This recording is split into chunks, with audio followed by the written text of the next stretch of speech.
nagsalita pa ako dyan ng matanda. Sabi sa akin ng matanda, ikaw, hindi mo na kami mahal. Bakit po na yun? Yung binigay mo sa amin bigas, kulit pa.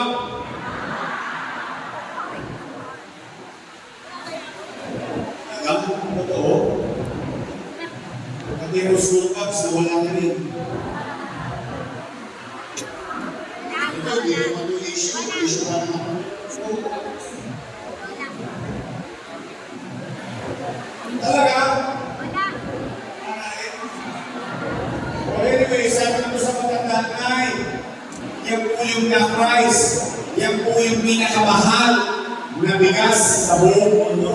Pinakamahal. Ang iniinig na, hirap na ito gawin, ang una. Sabi ko yung pinakamasustansya ng bigas.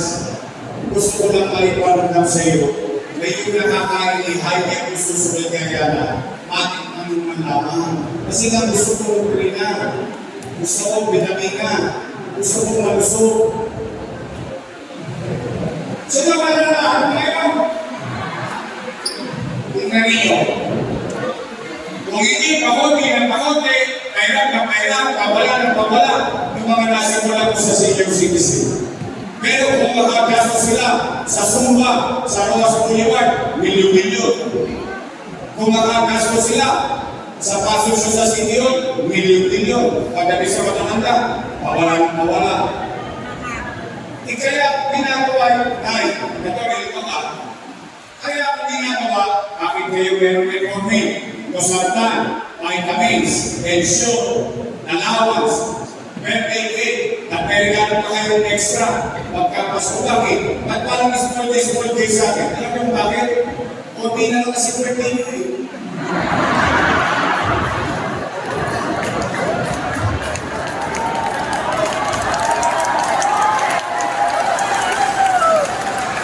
Hindi, alam mo yung gusto mong iparamdam sa matanda, na sa hinaba-haba ng pamumuhay niya sa Maynila, sa tinatagal-tagal niyang namuhay sa Maynila, nagkaroon ng isang gobyerno na sila naman ang prioridad, may halaga at binibigyan ng importansya ng gobyerno.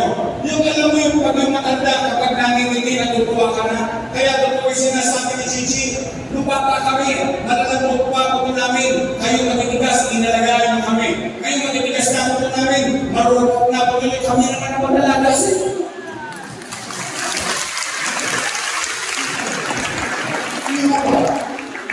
O ngayon, may bagong balita.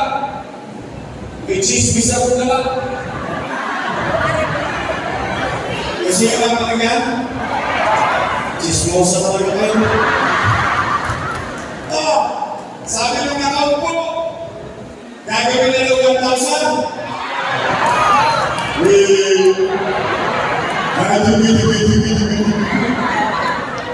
Sabi naman ng isang tumatang ko, gagawin daw 2,000.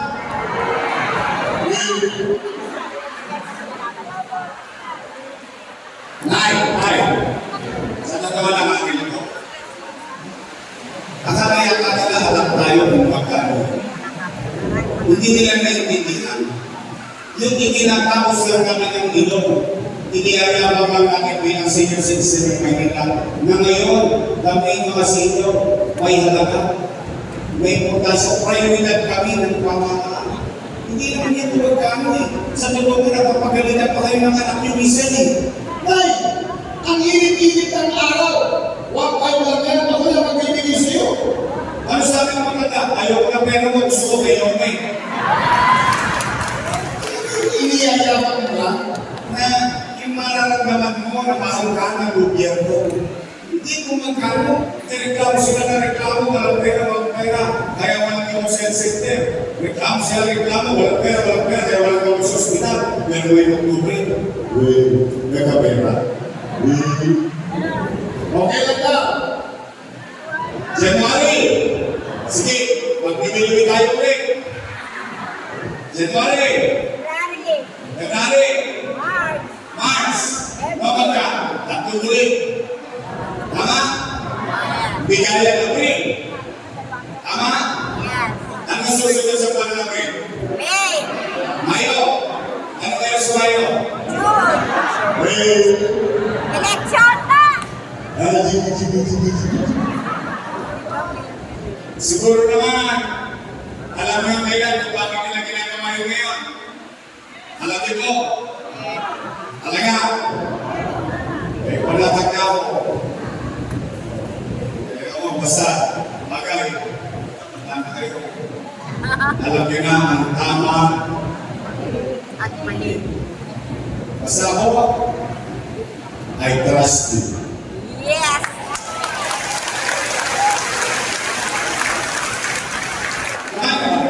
Iba!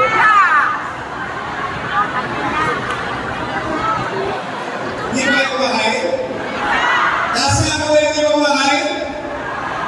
Hindi ba yung bahay? Okay, magalala, lilipas din yan.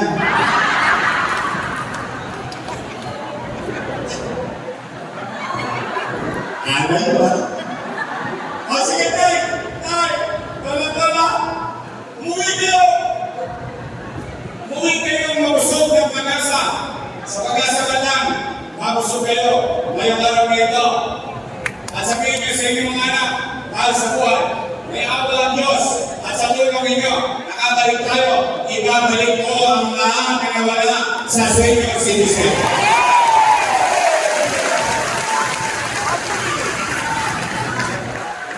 Tingnan po. May asip pa sila. 21 hours. O pangalawa, totoo ba? Na kapag magpapacheck up ka sa health center, kailangan naka-online schedule ka ba? Wow! Sosyal! Ano symptoms?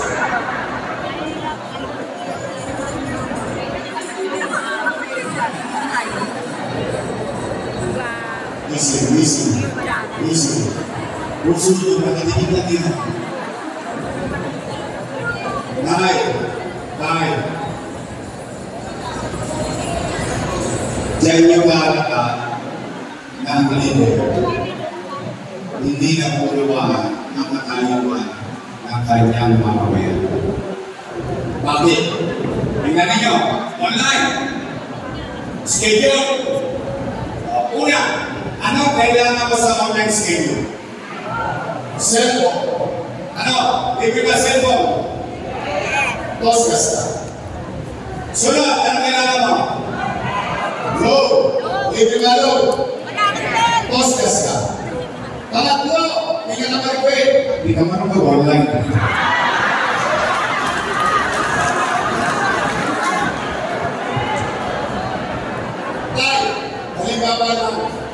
Halimbawa lang ito hindi ko mangyayari sa iyo. Sample lang, just for the sake of conversation. Anong pangalan niyo?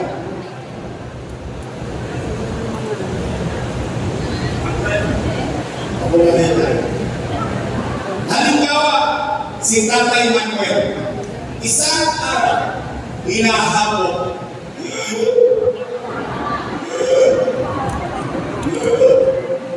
Ako, nalito nga ako sa health center, hinahapon ko. Ang sagot ko ako, tumigil ka daw, wala kang online. Ang nangyari kay Tatay Manuel.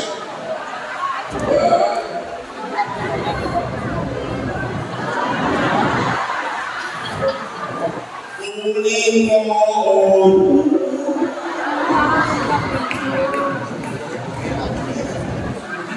It doesn't make sense.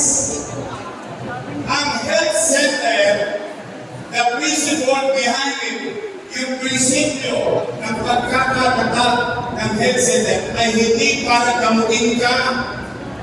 Ang health center is to address your immediate health needs. Yan, halimbawa, magpapapakuna ka para sa pulmonya, health center. Magpapacheck up ka ng blood pressure, health center. Pag-Facebook ka, pag-bisita ka sa health center, bibigyan ka ng calcium, bibigyan ka ng iron, yung apoyo, o ito, o biluga, check-in nyo. Hindi ka gagamutin ng health center. Dahil kung may sakit ka, dadaling ka sa ospital. Pero yan ay pinuputahan ng tao dahil itinagapaka sa kanila ng tao, baka mayroong metformin, may lusatan, may vitamin C, may gamot. Tama ba rin? Tama. Ngayon kailangan ko pa magpapunta schedule. Wow! Tay! Lolo! At lolo! I will give credit where it's due. Noong panahon ko, ang hindi ko lang panahon, yung panahon na sinunan ko, si Era, si Alfredo Lim, si Rico Achesa, si Mel Lopez, si Bagaching, si Villegas, si Lacson, lahat na nagdami yun hanggang sa akin. Ang taong bayan na papupunta sa health center, one sawa. Anytime na gusto niya, pwede siya magpa-check up sa health center. Bakit kailangan makuhin? Bakit kailangan mahirapan ka? O ngayon na, itong chismis, pinagdadalaw na. Pero 2 years and 6 months, nahihirapan ang taong bayan. Kung hindi pa ako tatakbo, hindi tataasan ng pensyon. Kung hindi pa ako tatakbo, hindi nila tatanggalin yung schedule sa health center. Kaya yung matausan yan, sa totoo lang, meron akong kanta dyan. Kala ni Chichi siya na marunong kumanta. Meron akong kanta dyan. Sa kanyang pag-alis, sa health center, yung schedule, may kanta ko dyan, natinsaw ko dyan. Pangit kayo, lumating sa buhay. Nagdinilagay ang kilos. Iyang pinakamabisa, magpayang ka ng tenga sa taong bayan. Pakinggan mo yung taong bayan. O Nay, mga gagawin ako, umuwi kayo. Sabihin ninyo sa inyong mga mahal sa buwan, may awa Diyos, sa tulong nyo, ibabalik ko yung dating sistema ng healthcare system natin sa community. Pangatlo, pero hindi po pwede sa akin magaling to. Gusto ko malaman kung pareho tayong napapansin. Kasi kung sa akin lang nagaling, bias. Kasi kalaban ako sa politika. Nay! Mamarag wala ko. Napapansin niyo ba parang dumudog-ulit ang Maynila? Talaga? Napapansin niyo? Parang mag-uulit. Parang marami yung tulogis. Saka si Eddie, kilala niyo si Eddie? Eddie siya. Si Mati. Pati kasama ni Eddie, nagbalik ka na sa Divisorio. Ang sabi ko sa inyo noon, anong pinangako ko sa inyo nung naupo ako, July 1? 14 hours. Yung 10 years yung problema sa pag-uwi, sa mundo. Kung galing kayo ng Cubao, Divisoria, nakakatingin kayo sa Mansantos. Kung galing kayo ng Baclaran, uwi kayo ng mundo. Nakakatingin kayo sa Mingo Church, naglalakad kayo, hindi kayo makalakad na maayos. Dahil puno-puno ng obstruction yung buong rito. Gone in 14 hours. Walang makapaniwala. Walang mayor na nakagawa na linisin ang buong rito, Soler at Wanduna. Itong uhugin ito. Ito lang yun. Ang nagpalinis noon. Ano sabi ko? Tay, mga batang Maynila, pumalapit kayo. Pag yan nabalik, nalagyan na ako. Hindi ko yun yung pinangako ko sa inyo. Natapos sa tempo, hindi nabalik.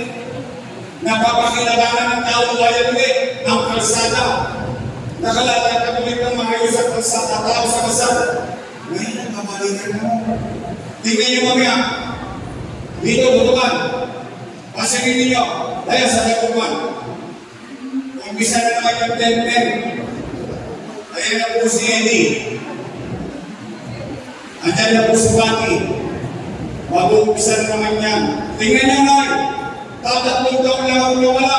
Sasagad na ako nawala. Ano nangyari sa Maynila? Number 1 na tayo sa crime index sa buong Southeast Asia.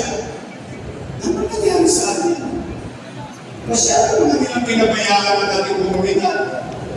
Ibig sabihin yan, patayan dito, patayan doon, o dapat dito, o dapat doon. Kaya po tayo number 1. Kaya po. Namimiss nyo naman yung gobyerno na mabilis kumilos? Talaga? Naalala nyo ba yung gobyerno ng araw, umaga, tanghali, hapon, gabi, hanggang madaling araw, may gobyerno sa lungsod ng Maynila? Tay, lolo ko, help me, make Manila, make again. Baka pa, tapos na, para uwihan na. Marami nag-aaway mamaya sa bahay. Walang nagluto. Puro kaldero yan. Pero mahalaga to. Lalo itong mahalaga. Ito ang pinakamahalaga sa bahay. Ang paano mahalaga ng bago yun? Hindi ko mapapuro ito ng alas 7 kasi mag-aaway ko si Carol Lopez. Nay! Original. Mga ganun ako. Ganda niyan na. Ito ang mga nakaupo na dati ako pinupuri-puri na ngayon ako na pinakamasama sa kanila. Ang sabi, si Yorme, maraming iniwang utang. Narinig niyo? Gusto niyo malaman sagot? Dapat na. Ha? Bakit? Bakit na? Paano na yan eh? Pero yun. Pero nagkakabayan ang pinag-uusapan dito. Yung mainit na. Gusto niyo bang malaman ang sagot sa akin mismo mong galing? Mainit na yan. Naman. Hindi naman Nay. tayo nag-usap. Tay, bago ko sagutin, matanong na tayo, real talk lang. Taas ang tambahin ng may anak dito. Di ba kami anak ko kayo? Ayoko magda. May ano kayo? May ako kayo? May pamilya kayo? Real talk. Nay, kapag walang napain ang pamilya mo, gagawa niya na paraan. Talaga? Ginagawin niyo? Ginarapos niyo? Talaga? Totoo po yung kasabihan ng isang ina o isang ama o isang magulang that matter. Isusubo mo na lang, ibibigay ko pa sa akin. Talaga? Totoo yung kasabihan. Yan din po ang ginawa ko bilang ama ng 2 milyong Manileño noong panahon ng pandemya. Bakit? Tingnan po ninyo. Noong binoto niyo akong mayor ng 2019, walang pera ang lungsod. Wala kayong narinig sabi na reklamo. Why? I took the responsibility. Hindi nyo lang binigay sa akin doon eh. Hiningin ko muna sa inyo, binigay nyo sa akin. Tama mali. Then I took the responsibility. Ang ginawa natin, nilinis ang kalsada, inalis sa mga tolokes, nagbigay tayo ng amnistia, pinakamahabang amnistia sa kasaysayan ng lungsod ng Maynila, sa real property tax, sa business tax. Nagre-recover tayo, umaayos tayo, ginagaya na tayo ng buong Pilipinas. Boom! Pati, dumating ang pandemic. You've never heard me complain. Not a single day, nagpuro ako ng galit. Anong nangyari? Nangangamba ang tao. Natatakot ang tao baka mamatay, baka magutom. 2 milyong bibig umaasa sa ama ng lungsod ng Maynila. Anong ginawa ko? 3 months. 3 months. Not a single day, not a single hour, a single evening na inuwihan ko ang pamilya ko. Sa City Hall ako natulog. Nag-iisip ako, paano ko itagawin, paano ko iraraos yung 2 milyong bibig na umaasa sa lungsod. Anong sinabi ko? Nay, Tay, tulad-tulad ako. Mga batang Maynila, nalang sa Facebook ko, ano sabi ko? Umanatag kayo, huwag kayong magalala, at wala na akong maibenta, wala na akong nautangan, nakita niyo ko kayo rito, isasali ako ito kay Tamunting mga raos lang tayo.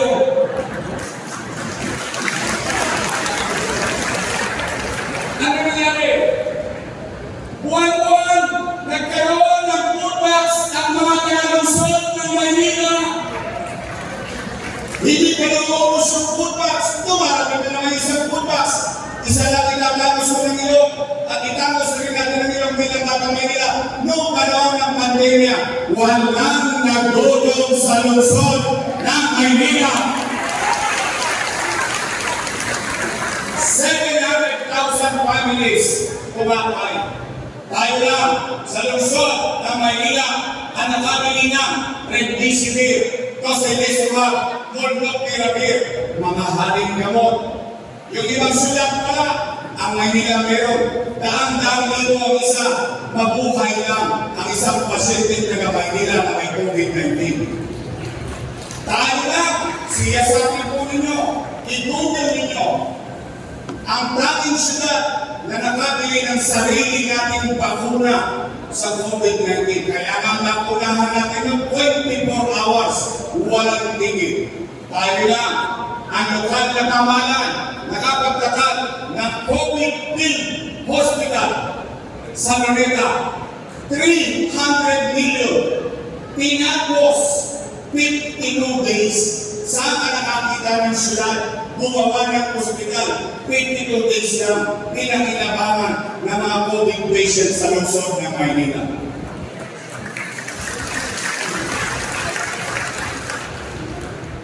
Sa India, i-google nyo, noong panahon ngayon, nagkakaubusan ng oxygen. Ang Pilipinas, nagkakaubusan ng oxygen. Ang Maynila, bude-budegang tangke ng oxygen meron tayo sa ating lungsod. Ano gusto nilang gawin mo? COVID, pandemic, may pandemya. Anong epekto ng pandemya? Wasak ang ekonomiya. Walang ekonomiya, walang hanap buhay. Walang hanap buhay, walang trabaho, walang pizza, walang chicha. Meron naman ka. Inaasahan ka ng mga anak mo. Kaya nga sinabi ko kanina sa simula nito, salamat sa Diyos. Huwag tayong lahat. Kaya nga po, ipinagpapasalamat natin sa Diyos ngayon. Bakit? Nandito kayo sa kulungan, nakaraos tayo.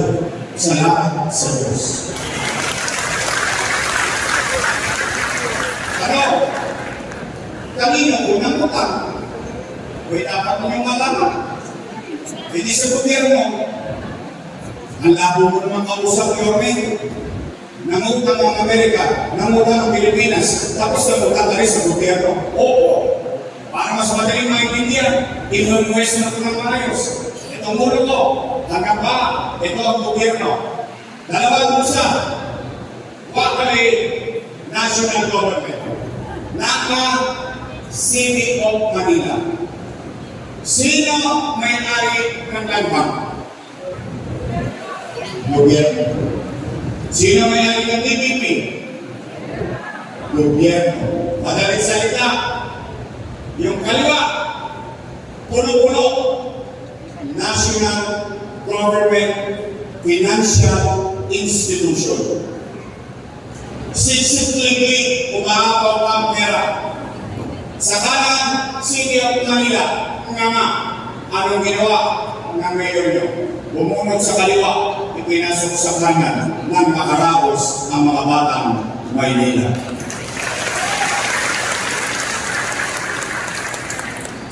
Ngayon sinasabi nila, mali daw yung ginawa ko. O sige, mali ko rin yung ginawa ko eh. Eh bakit ito ginaprobahan? Sino ba ang vice mayor nun?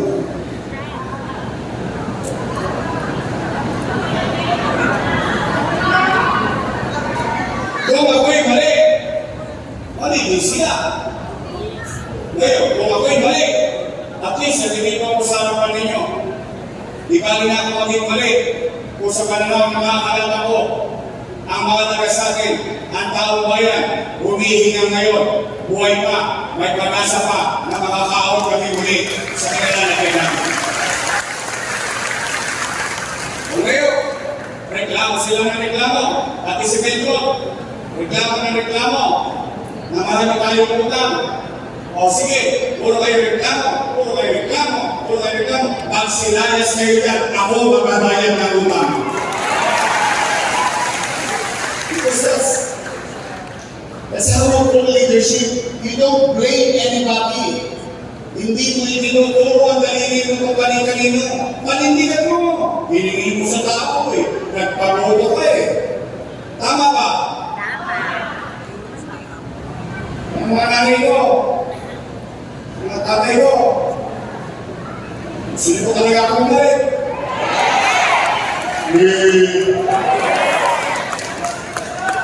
Bakit si Katsa yung sagot yung anak ko? Hindi nga, gusto ka akong mali? Taas ka na kamay na gusto akong mali? Promise! Next time! Mamatay na sila! Kaya kung kayo na-discussion, kayo kausap ko. May biro na ako. O sige! O. Para sa inyo, as a simple assurance, dinidinig ko ang panawagan nyo. Kumanakat kayo.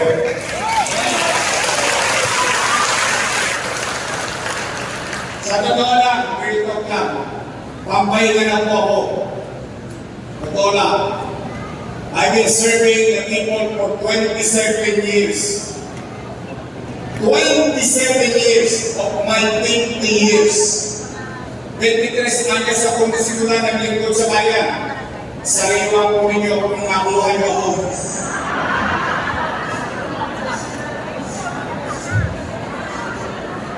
Ngayon po, ako po'y sumasagilid. Sumasagilid na. Yeah, I don't mind starting over again. All over again. Sanay naman ako sa hirap. Mahal ko lang talaga